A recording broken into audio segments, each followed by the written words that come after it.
Welcome back. It's really nice outside right now. Actually, relatively warm for the end of October. It is. But tomorrow, boy, we're going to see some serious winds out there. And I mean serious winds out there.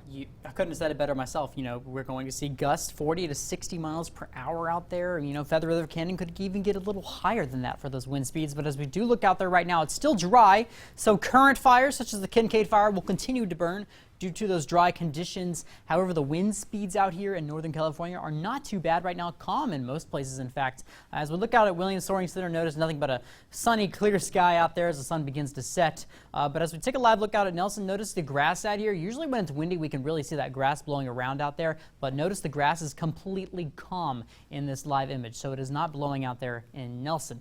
As for red flag warning conditions, we will have a red flag warning take effect starting tomorrow morning. So this starts at 11 a.m. tomorrow. So just before noon, and it will last through 5 a.m. on Monday. So this is a whole weekend event of high fire danger, gusty north winds, dry conditions, and the vegetation is also pretty dry because we haven't received any rain in quite a while. We also have a high wind warning because those winds are going to be quite gusty, sustained at 40 to 50 miles per hour, gusting up to 60 in some locations, maybe even higher in those canyons and along those ridge lines out there in the foothills in the Sierra Nevada. So keep a very close eye on this. If you make sure you're prepared to evacuate in case the worst happens. I know I have a little bag packed just in case.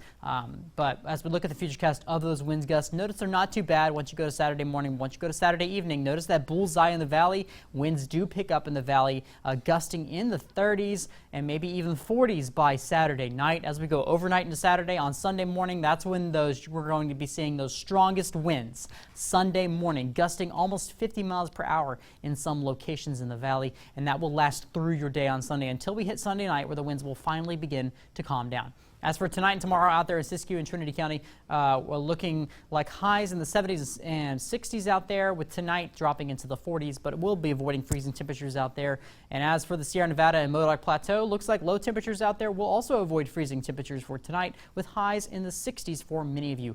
As for on the ridge, highs in the 70s for most of you, with lows just right around 60 degrees. In North Valley, highs in the 80s, so a little cooler tonight. And as for the Central Valley, tomorrow looking a little cooler than today, with highs also in the low 80s. As for your 7-day forecast in Chico, a high of 83 degrees for tomorrow. That high fire danger in that forecast dropping all the way to 71 degrees on Sunday. Still windy on Sunday, but temperatures are looking fantastic for the rest of the week, with highs in the mid 70s. And then Halloween, if you want to go trick-or-treating, weather looks pretty good for that. As for Redding, a high of 79 for tomorrow, 67 on Sunday. So temperatures make a significant drop on Sunday.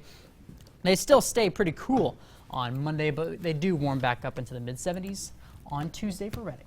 So, all right, thank you, Brian. Yeah, no problem. Well, Vanessa's here to talk about what else but football. Yeah, what else but football? We are talking about Butte College, though. Power outages have affected game time tomorrow. The Butte College football team was slated to play at home tomorrow, but plans have changed. More details when we return. Plus, the biggest game in Shasta County is here.